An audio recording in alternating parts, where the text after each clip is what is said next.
গুনাহের পথ জাহান্নামের পথ, জুলুমের পথ জাহান্নামের পথ, হিংসার পথ জাহান্নামের পথ, এগুলো সব আগুন। আল্লাহর হাবিব সাল্লাল্লাহু আলাইহি ওয়াসাল্লাম বলেন, ইন্নাল হাসাদা ইয়াকুলুল হাসানাত, নিশ্চয় হিংসা বিদ্বেষ নেক আমলকে খেয়ে শেষ করে দেয়। কামা তাকুলুন নারুল হাতাব, যেমন দুনিয়ার আগুন কাষ্ঠকে খেয়ে ছাই করে দেয়, নিঃশেষ করে দেয়। আমরা নিজেদের কাছে নিজেকে প্রশ্ন করি, নিজেকে নিজে প্রশ্ন করি, আমার অন্তরে কারো প্রতি হিংসা বিদ্বেষ আছে কি আছে না? নিজেকে নিজে প্রশ্ন করি, আছে কি না এটা নিজেই বুঝতে পারবো। দুইটা নিদর্শন, বুঝার উপায় কয়টা?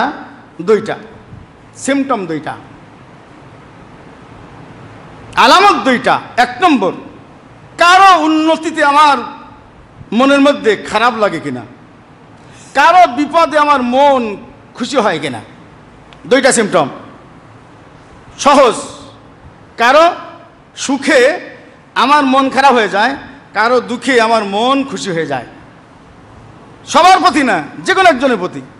যে কোনো একজনের উন্নতিতে সুখে যদি আমার অন্তর ব্যথিত হয় এবং তার দুঃখে যদি আমার অন্তর উৎফুল্ল হয়, খুশি হয়, তাহলে বুঝতে হবে ব্যক্তিগতভাবে তার প্রতি আমার অন্তরে হিংসা আছে। ব্যক্তিগতভাবে তার প্রতি আমার অন্তরে কি আছে? হিংসা আছে। কেউ কিছু টাকা পয়সার মালিক হয়ে গেল, আমার অন্তরে জ্বলে উঠলো। কারো ছেলে ভালো পাস করলো, আমার অন্তরে জ্বলে উঠলো। কারো ছেলে একটা ভালো চাকরি পেলো, আমার অন্তরে জ্বলে উঠলো। কেউ একটা পদ পেয়ে গেল, তোমার অন্তর জ্বলে উঠলো। কেউ কারো ছেলে একটা পদ পেয়ে গেল, আমার অন্তর জ্বলে উঠলো। যদি এরকম হয় তাহলে আপনি নিশ্চিত ইয়াকিন করেন, বিশ্বাস করেন যে তার প্রতি আপনার অন্তরে হিংসা আছে। কি আছে বলেন? নিশ্চিত হিংসা আছে, কোনো রেহাই নাই, হিংসা আছেই আছে। অথবা যদি তার বিপদে আপনার অন্তর খুশি হয়, তার ব্যবসায় লস হয়ে গেছে, আপনার অন্তর খুব খুশি। তার ছেলে একটা ওয়াকানেস কথায় বলছে, এইবার হয়েছে, ওর সব শেষ, আপনার অন্তরে কি খুশি খুশি ভাব। আপনি নিশ্চিত ইয়াকিন করেন যে তার প্রতি আপনার অন্তরে হিংসা রয়ে গেছে। হিংসার আগুন আপনার অন্তরকে শেষ করে দিচ্ছে। এই আগুন আপনার জিন্দেগীর সব উপার্জনকে ভস্মীভূত করে দিচ্ছে। আল্লাহর হাবিব সাল্লাল্লাহু আলাইহি ওয়াসাল্লাম বলেন, ইন্নাল হাসাদা ইয়াকুলুল হাসানাত। হাসানাত বহু বচন, প্লুরাল, বহু বচন, সকল নেক আমলকে ছাই করে দেয়। ইন্নাল হাসাদা, নিশ্চয়ই হিংসা, ইয়াকুলুল হাসানাত, যাবতীয় নেক অর্জনকে, নেক আমলকে সব শেষ করে দেয়। কামা তাকুলুন নারুল হাতাব, যেমন আগুন কাষ্ঠকে জ্বালিয়ে ভস্মীভূত করে দেয়। আল্লাহ তাআলা সেই কথাই বলছেন, অকুনতুম আলা শাফা হুফরাতিম মিনান নার। হে মদিনার সাহাবাগণ, এই আয়াত যখন নাজিল হয়, নাজিলের প্রেক্ষাপট শানে নজুল অনেক বর্ণিত হয়েছে। ইসলাম আসার পর মদিনার আওস খাজরাজদের মধ্যে 100 বৎসর ব্যাপী যে যুদ্ধ দেখি অবস্থা ছিল, এ সব ইসলামের সুবাদে, আল্লাহর কোরআনের সুবাদে, রাসূল সাল্লাল্লাহু আলাইহি ওয়াসাল্লামের সুবাদে আল্লাহ তাআলা সব দূর করে দিয়েছিলেন। হঠাৎ করে এক যুদ্ধের সময়, খুব খেয়াল করেন, এক যুদ্ধে অনেক বেশি গনিমত অর্জিত হলো।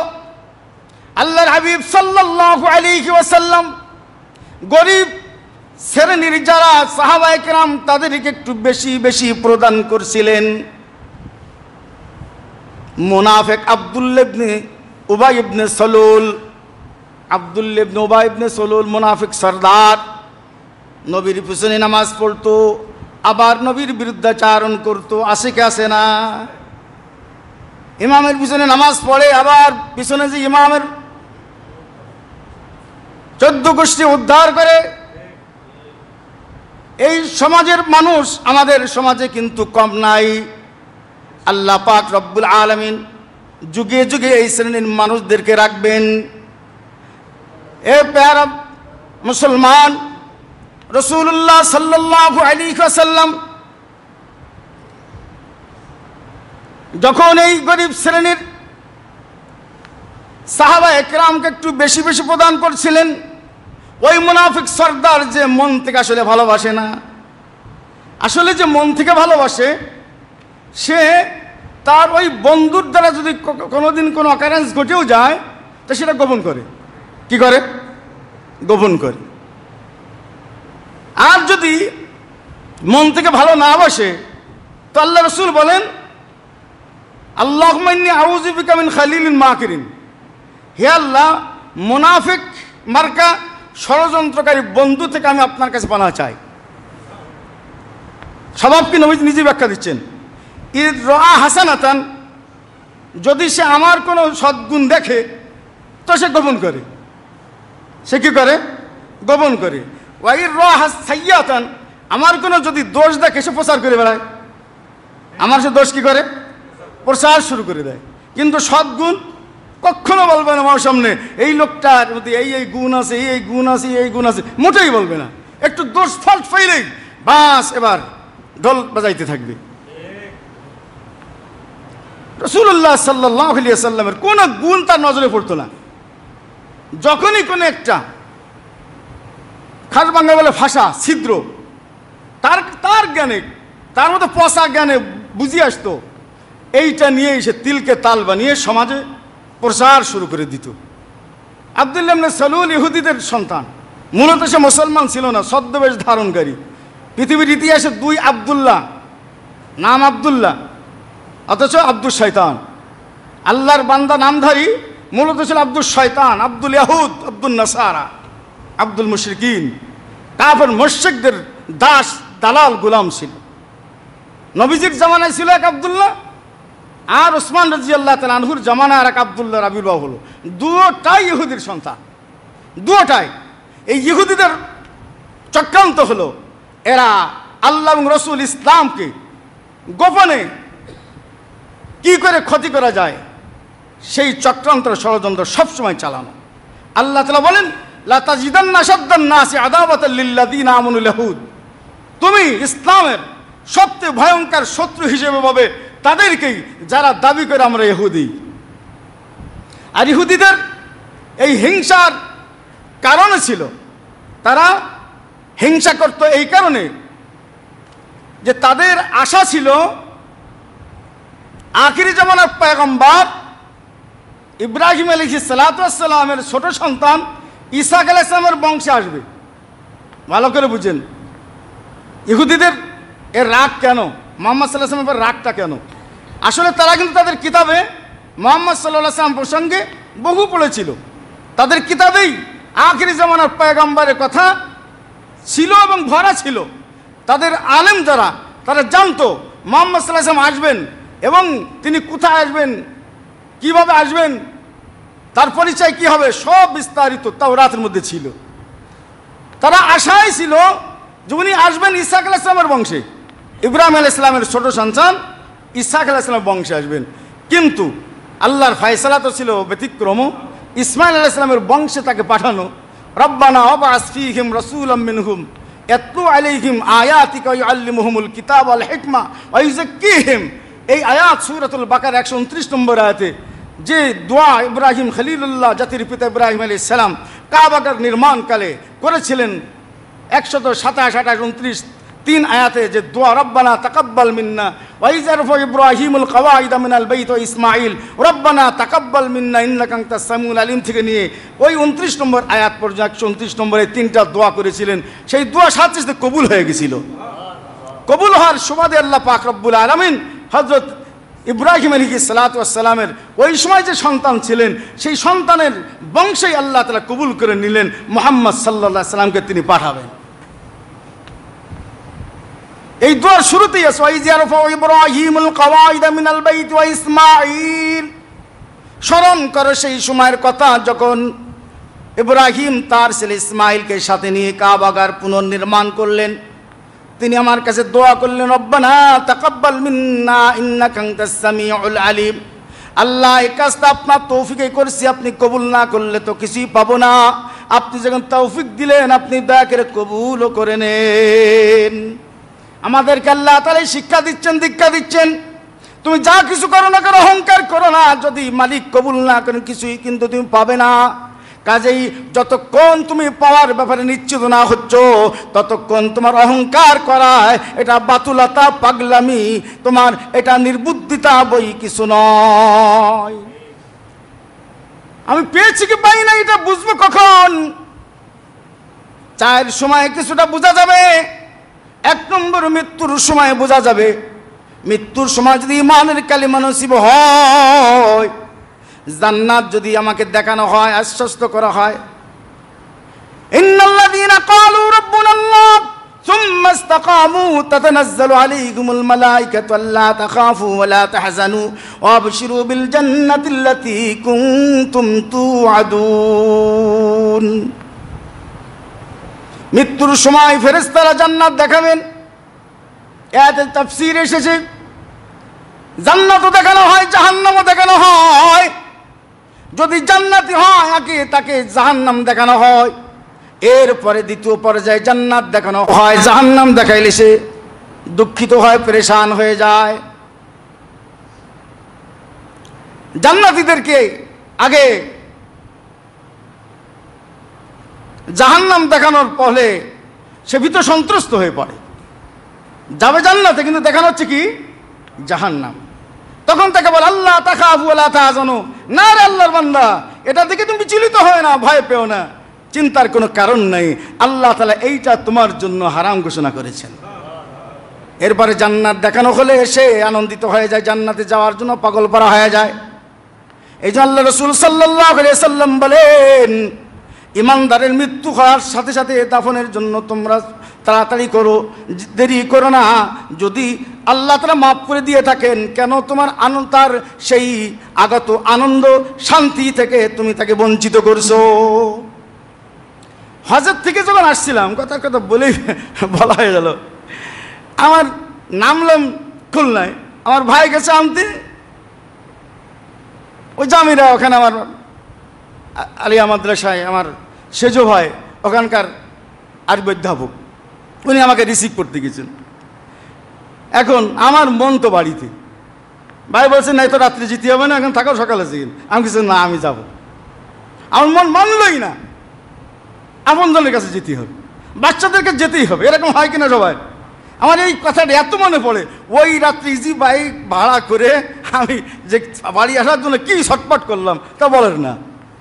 মাঝে মাঝে কথা মনে পড়ে, যখন কেউ মারা যায় এবং তার জানাজা দেরি করে, দাফন দেরি করে, আমার ওই কথা মনে পড়ে যে আমি সামান্য একটু দুনিয়ায় 40-45 দিনের সফর থেকে আসছি, আর আপনজনের কাছে যাওয়ার জন্য এত ব্যাকুল। তাহলে যে আসল ঠিকানা জান্নাতে যাবে, সে যাওয়ার জন্য কত না ব্যাকুল, কেন আমরা তাকে আটকায় রাখি? আল্লাহ রাসূল সাল্লাল্লাহু আলাইহি ওয়াসাল্লাম বলেন, 3 কাজে দেরি করো না। মানুষ মারা গেলে দাফন কাফনে দেরি করো না। ছেলে মেয়ে সাবালক হয়ে গেলে, বিশেষ করে মেয়ে সাবালিকা হয়ে গেলে বিয়ে দিতে দেরি করো না।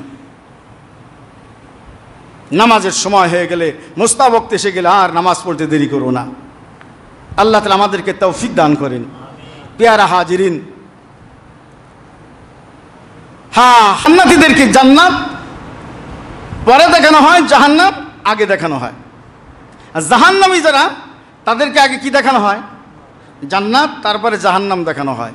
জান্নাত দেখে সে উৎফুল্ল হয়ে যায়, আগ্রহী হয়ে যায়, বলে না অত লাফাই না, লাফাও না, সারা জীবন আকাম করছো, কুকাম করছো, পাপ করছো, অন্যকে জুলুম করছো, নির্যাতন করছো, দুর্নীতি করছো, নামাজ নাই, রোজা নাই, হজ নাই, যাকে না, দিন নাই, ধর্ম নাই, ইসলাম নাই, সুন্নাত নাই, তাগুতের অনুসরণ করেছো, আর তুমি এখন জান্নাতের জন্য পাগল পাড়া। এইটা তোমার জন্য আসলে বাজেট ছিল, কিন্তু তুমি এটাকে হারিয়ে ফেলেছো।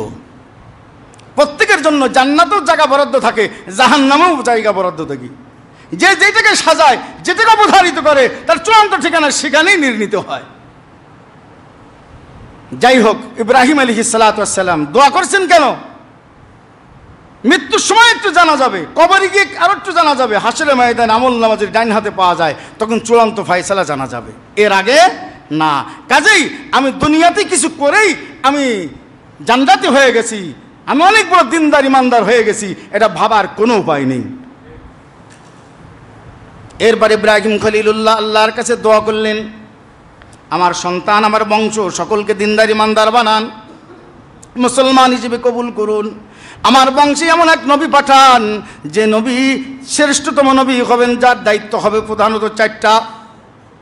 1 নম্বর দাওয়াত দিবেন, ইসলামের দিকে আহ্বান করবেন, দাওয়াত দিবেন। ইয়াতলু আলাইহিম আয়াতিকা, আপনার আয়াত তেলাওয়াত করে করে মানুষকে দিনের দাওয়াত দিবেন। ইয়াতলু আলাইহিম আয়াতিকা ওয়া ইউআল্লিমুকুমুল কিতাবা, এবং কোরআন শিক্ষা দিবেন, ওয়াল হিকমাতা, এবং সুন্নাত শিক্ষা দিবেন, প্রজ্ঞা শিক্ষা দিবেন, হিকমত কৌশল শিক্ষা দিবেন, বিজ্ঞান ফিকহ চর্চা সব কিছু শিখাবেন, পরিপূর্ণ ইসলামের জ্ঞান নলেজ শিখাবেন। ওয়াইযাক্কিহিম, এবং তাদেরকে শিরিক কুফর যাবতীয় পাপ অন্যায় গুনাহ থেকে পবিত্র করবেন, তাজকিয়া করবেন, পরিশুদ্ধ করবেন, আত্মশুদ্ধি করাবেন। এই 4 গুণে গুণান্বিত নবী আপনি আমার বংশে, আমার আওলাদের মধ্যে পাঠান। ওই সময় তার একমাত্র সন্তান যিনি ছিলেন, তিনি ছিলেন ইসমাইল। ইসমাইল আলাইহিস সালাতু ওয়াস সালামের বংশে আল্লাহ পাক রব্বুল আলামিন ওই মহানবীকে কবুল করে নিয়েছিলেন। যেহেতু দোয়া হয়েছে, তখন ইসহাক আসেন নাই, কবুল হয়েছে ইসমাইলের শানে, আল্লাহর বাজুদ এটাই। কিন্তু এরা তো তা জানে না। ইহুদিরা কি জানে না? ইহুদিরা হলো ইব্রাহিম আলাইহিস সালামের দ্বিতীয় সন্তান, ইসহাক আলাইহিস সালামের বংশধর। ইসহাক আলাইহিস সালামের সন্তান ইয়াকুব অর্থাৎ ইসরাইল, তার 12 সন্তান, 12 সন্তান, একটা সন্তান ইহুদা, তার বংশধর হলো এই পাপিষ্ঠ ইহুদি গোষ্ঠী। এদের এত বুদ্ধিজ্ঞান জানেন? ওই যে মান্না সাল্লাহ খেয়েছে 40 বছর তিহ ময়দানে, ইতিহাস হয়তো কোনোদিন শুনেছেন। জান্নাতি, আসমান থেকে জান্নাতি প্যাকিং খাবার আসতো, নামে নামে প্যাকিং, সুবহানাল্লাহ। এদের এত বুদ্ধি কেন? ওই জান্নাতি খাবার খেয়েছে ওদের পূর্বপুরুষ, সেই রক্ত তাদের ধমনীতে প্রবাহিত, ধাবমান, এই জন্য তারা পুরা পৃথিবীর নেতৃত্ব এরাই দিয়ে থাকে। এদের কূট বুদ্ধি এত বেশি। আমাদের বুদ্ধি আল্লাহ দিচ্ছেন, কিন্তু আমরা এটা কাজে লাগাইতে পারি না। কেন? ওই ইহুদিদের প্রেতাত্মা আমাদের উপরে ভর করে আছে। সেটা হলো কি? ইহুদিদের সন্তান আব্দুল্লাহ ইবনে সালুল, উবাই ইবনে সালুল, সে নবীর বিরুদ্ধাচরণ শুরু করে দিল, আবার অপপ্রচার শুরু করলো। জায়গা দিলে তোরাই জায়গা দিলি, তারা তো মুহাজির, এখন যুদ্ধলব্ধ সম্পদ ওই ওরাই পাবে, গরিবরা পাবে, কেন তোরা তাহলে এত কিছু করলি কে? তোদের কি কিছু পাওনা নাই? পুরনো বিদ্বেষের আগুন কিছু দুর্বল প্রকৃতির মুসলমানদের অন্তরে আবার প্রজ্বলিত করল। আল্লাহ তাআলা সে কথা স্মরণ করে দিচ্ছেন, কিরে তোরা কি আবার সেই পুরনো হিংসার দিকে ফিরে যাচ্ছিস? তোরা কি সেই হেদায়েতের আগের ঠিকানায় ফিরে যাচ্ছিস? হিংসা তো আগুন, আগুনের দিকে আবার ফিরে যাচ্ছিস, শত্রুতার দিকে আবার ফিরে যাচ্ছিস। কাজেই ইসলাম পেয়ে, কোরআন পেয়ে, সুন্নাত পেয়ে, নামাজ পড়ে, রোজা রেখে, দিনের কাজ করে হিংসা অন্তরে রাখা, এটা ওই ইহুদিদের প্রেতাত্মা অন্তরের ভিতরে, ইহুদিদের প্রেতাত্মা অন্তরের ভিতরে লালন করা ছাড়া আর কিছু না। আমার নামাজ পড়েও যদি অন্তরে হিংসা দূর না হয়, রোজা রেখেও অন্তরে হিংসা দূর না হয়, দিনের দাওয়াত দিয়েও হিংসা দূর না হয়, দিনের জিহাদের কাজ করে হিংসা দূর না হয়, জিকির করে পীর মুরিদি করে জিকির তসবিহ টিয়ে বুঝতে অন্তরে হিংসা দূর না হয়, বুঝতে এটা আমার এই দিনদারিত্ব, এই মুসলমানি, এটা ভান্ডামি ছাড়া আর কিছু না। দিল থেকে এই হিংসা বের করতে হবে। যে যা করেন দিলকে পবিত্র করেন, দিলকে পরিচ্ছন্ন করেন, সব রিসারিসি, সব হিংসা বিদ্বেষ, সব রাগ দেশ অন্তর থেকে বের করে দেওয়া, এর নাম প্রকৃত দিনদারি। কোন বিষয়ে মতভেদ হবে, কোন বিষয়ে মতভেদ হতে পারে, আরে মতভেদ এক জিনিস আর বিদ্বেষ আর এক জিনিস। মতভেদ এক জিনিস, বিদ্বেষ আর এক জিনিস। মতভেদ সাহাবায়ে কেরামের মধ্যে ছিল কি ছিল না? বিগত জুমায়, তার আগের জুমা বলছিলাম, আবু বকর রাদিয়াল্লাহু তাআলা আনহু সকলের পরামর্শে সম্মিলিত মতে প্রথমে কিন্তু খলিফা নিযুক্ত হয়েছিলেন না। তিনি খলিফা নিযুক্ত হওয়ার ক্ষেত্রেও মতভেদ দেখা দিছিল কি দিছিল না? মদিনার সাহাবারা সাদ বিন উবাদাকে আমির বানাই ফেলছেন। আবু বকর রাদিয়াল্লাহু তাআলা আনহু, ওমর রাদিয়াল্লাহু তাআলা আনহু, আবু উবাইদা ইবনুল জাররাহ রাদিয়াল্লাহু তাআলা আনহু, এনারা সেখানে গিয়ে উপস্থিত হলেন। পরিস্থিতি অনুকূল আসলো। ইসলামের দাবি, কোরআনের দাবি, শরিয়াতের দাবি অনুযায়ী সেখানে সিদ্ধান্ত হলো আবু বকর রাদিয়াল্লাহু তাআলা প্রস্তাব দিলেন, নাহানুল উমারা ওয়া আনতুমুল উজারা, আমরাই আমির, তোমরাই ওজির হবে। আল খলিফাতু মিন কুরাইশিন, খলিফা হবে কুরাইশ বংশ থেকে। সেখান থেকে সকলেই যখন বিষয়টা অনুধাবন করলেন, ওমর রাদিয়াল্লাহু তাআলা আনহু নাম প্রস্তাব করলেন আবু বকর, আবু উবাইদা ইবনুল জাররাহের নাম প্রকাশ করলেন। দুইজনকে আমি চিনি জানি, তাদের যে কোনো একজনকে তোমরা আমির বানিয়ে নাও। ওমর রাদিয়াল্লাহু তাআলা দাঁড়িয়ে বললেন, কোশ্চিন কালো এটা হতে পারে না। হিজরাতের সাথী আবু বকর আল্লাহর জমিনে জীবিত থাকতে, নবীজির শেষ জীবনের ইমামতির প্রতিনিধি নায়েব জীবিত থাকতে, আল্লাহর নবীর সবচেয়ে প্রিয় বন্ধু, লাউ কুনতু মুত্তাখিজান খলিলা লাত্তাখাযতু আবু বকরিন খলিলা, আমি যদি দুনিয়ার কাউকে বন্ধু বানাইতাম তাহলে আল্লাহ ব্যতীত আবু বকরকেই বানাইতাম। সেই মহামানুষ জীবিত থাকতে এই খলিফার কেউ হতে পারে না। তিনি খলিফা হয়ে গেলেন। আবু বকর ওমর রাদিয়াল্লাহু যখন ইন্তেকাল করছেন, তিনি নাম প্রস্তাব করলেন ওমরের নাম। অনেকেই আপত্তি করলেন, গরম মানুষ এত বড় দায়িত্ব আঞ্জাম দিতে পারবে না। উনি বলেন, আমি তাকে চিনি, যত বড়ই গরম হোক এই দায়িত্ব পাওয়ার সাথে সাথে তার ভিতরের সব রাগ, সব জজবা ঠান্ডা হয়ে যাবে। তাই হয়ে গেছিল। সুবহানাল্লাহ। ওমর রাদিয়াল্লাহু তাআলা আনহু যখন ইন্তেকাল করছেন, লম্বা ইতিহাস। ফজরের নামাজ ইমামতি করার জন্য পিছন দিক থেকে তিনি প্রবেশ করতেন। কাতার সোজা করতে করতে যখন সামনে আসতেন, তখন তিনি সবাইকে কাতারবদ্ধ করে তারপরে ইমামের ঠিকানা আসতেন। ইমাম ঠিকানায় যখন আসতেন, তখনই তিনি এবার বলতেন, একামত দাও। একামত দিতে বলতেন, একামত হয়ে যদি নামাজ শুরু করে দিতেন। এটা নিয়ম ছিল। নবীজি সাল্লাল্লাহু আলাইহি ওয়াসাল্লাম এরকম বলতেন, লা তাকুমু হাত্তা তারাউনি, আমাকে না দেখে তোমরা দাঁড়াবে না। আমাকে না দেখে কি করবে না? দাঁড়াবে না। ইমাম দাঁড়াবেন তো তারপর মুসাল্লিরা দাঁড়াবে, এটাই নিয়ম। যেমন জুমার দিন আল্লাহ রাসূল সাল্লাল্লাহু আলাইহি ওয়াসাল্লাম ইরশাদ করেছেন, ইজা খারাজাল ইমামুল মিম্বারা, ইজা খারাজাল ইমামু লিল খিতবাতি, অন্য বর্ণনায় ফালা সালাতা ওয়ালা কালামা। ইমাম যখন বের হন, দুইটা কাজ নিষেধ, ফালা সলাতা নামাজও নিষেধ, ওয়ালা কালামা কথাও নিষেধ। ফালা সলাতা ওয়ালা কালামা নামাজ নিষেধ। এটা হলো মুসান্নাফ ইবনে আবি শাইবা, ইমাম বুখারীর উস্তাদ ইমাম আবু বকর ইবনে আবি শাইবা আল মুসান্নাফ ইমাম বুখারীর উস্তাদের লিখিত হাদিসের কিতাব আল মুসান্নাফ। এই কিতাবে বিস্তারিত হাদিস আসছে। সব হাদিস পড়ার টাইম আজকে নাই, আজকে বিস্তারিত আলোচনা করবো না। শুধু একটা বিষয় শুধু বলে শেষ করে দিচ্ছি। সেটি হলো, আমি জানতে পেরেছি একটি বিষয় নিয়ে মুসল্লিদের ভিতরে কিছু বিভ্রান্তির সৃষ্টি হয়েছে।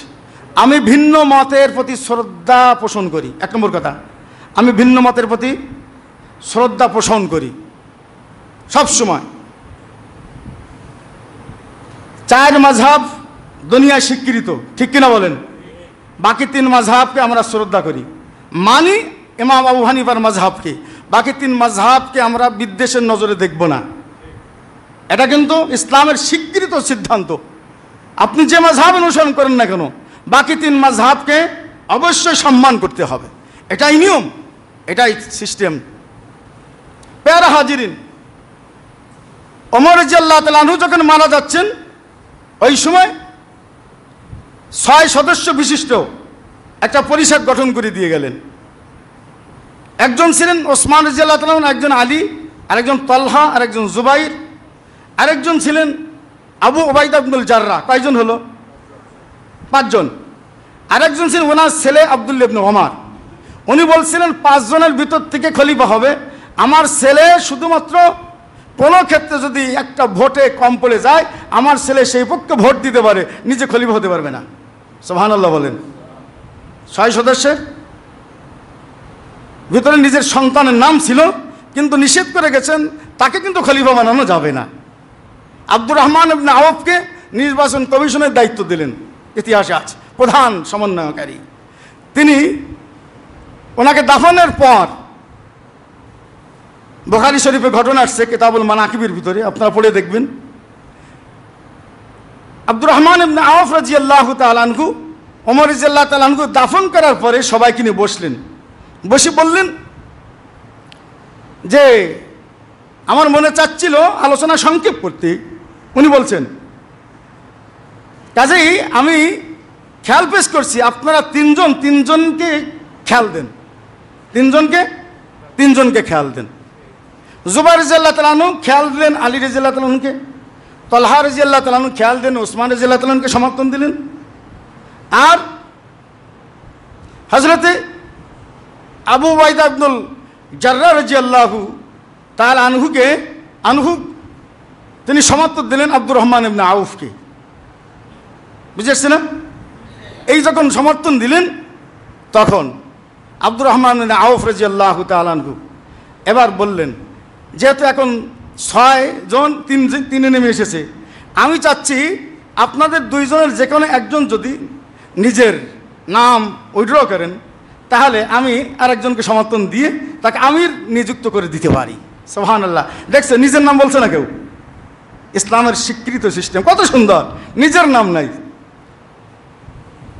তো ঘটনা ঘটে গেল, ওনারা 2 জনের কেউ নাম প্রত্যাহার করলেন না, না ওসমান রাদিয়াল্লাহু তাআলা আনহু না আলী রাদিয়াল্লাহু তাআলা আনহু।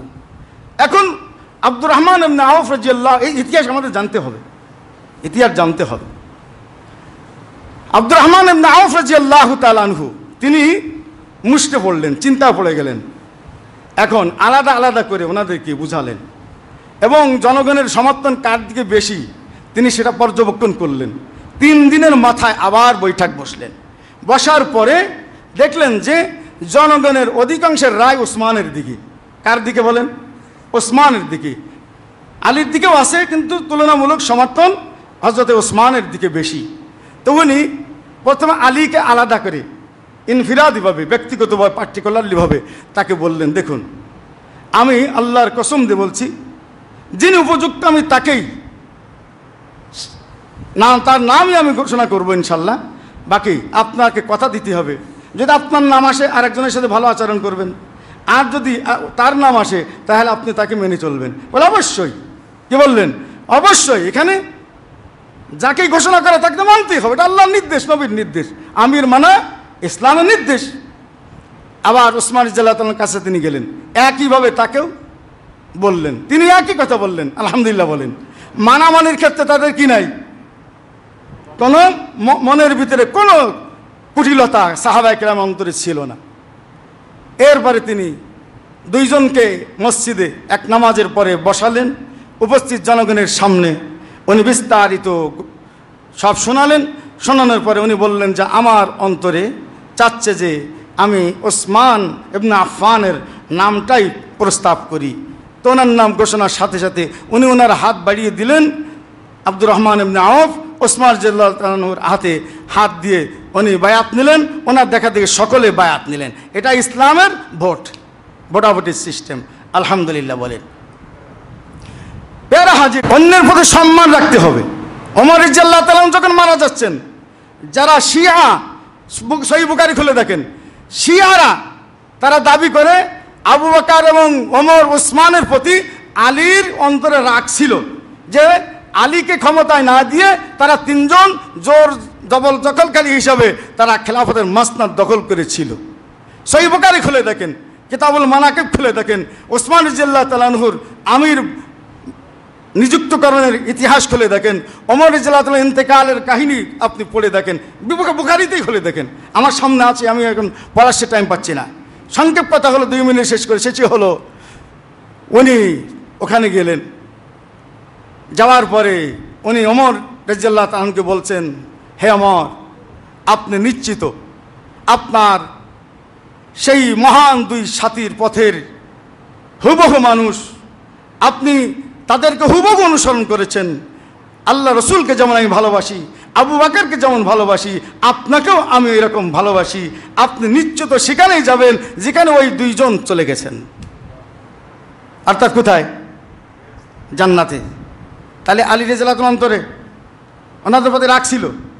এই শিয়ারা ইহুদিদের পার্থক্য বিচ্ছিন্নতার নতুন বীজ বপন করে চলেছে। আমাদের এই সব ঋষাঋষি ভুলিয়ে দিতে হবে।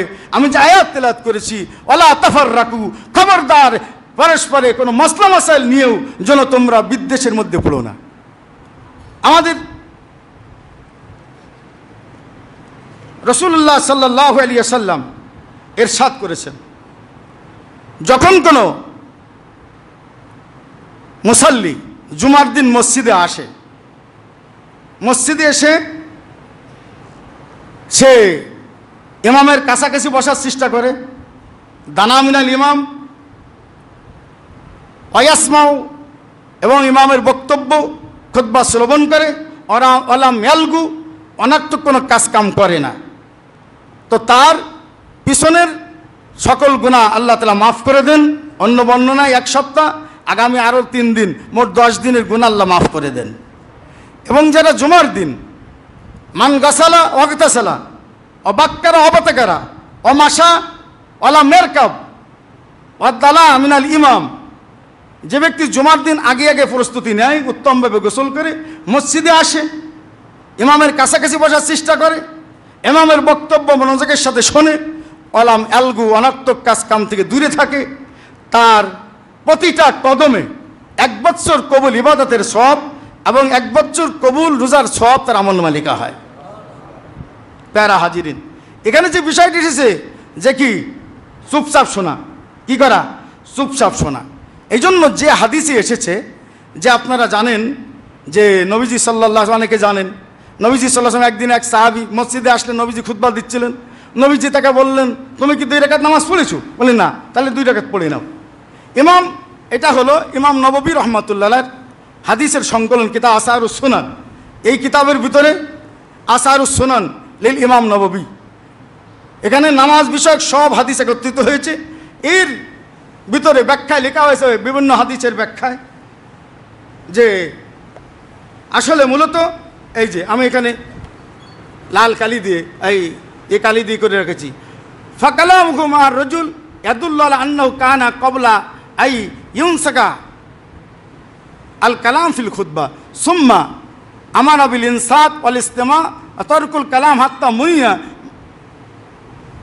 মিন আই ইয়াকুলা লি সাহিবি আনসিত ফাইজা কানা কাযালিকা কাইফা ইয়াজুজু রাকাতাইনি ফি আসনাইল খুতবা।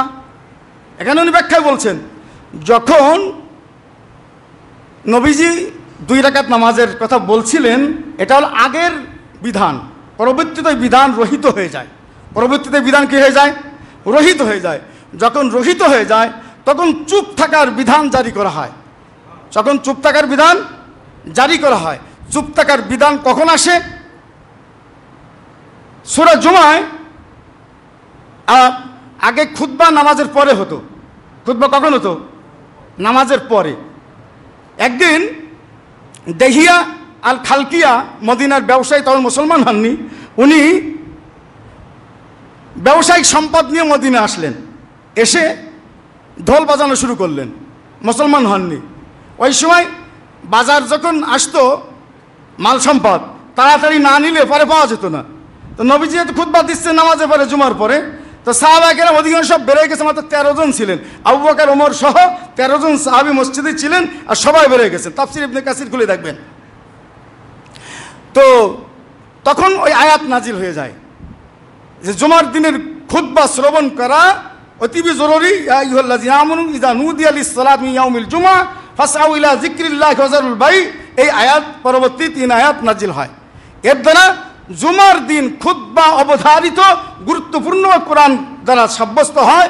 এরপরে ওই ইমাম যখন মসজিদে আসবে তো সব ধরনের নামাজ এবং কথাবার্তা সব নিষিদ্ধ হয়ে যায়।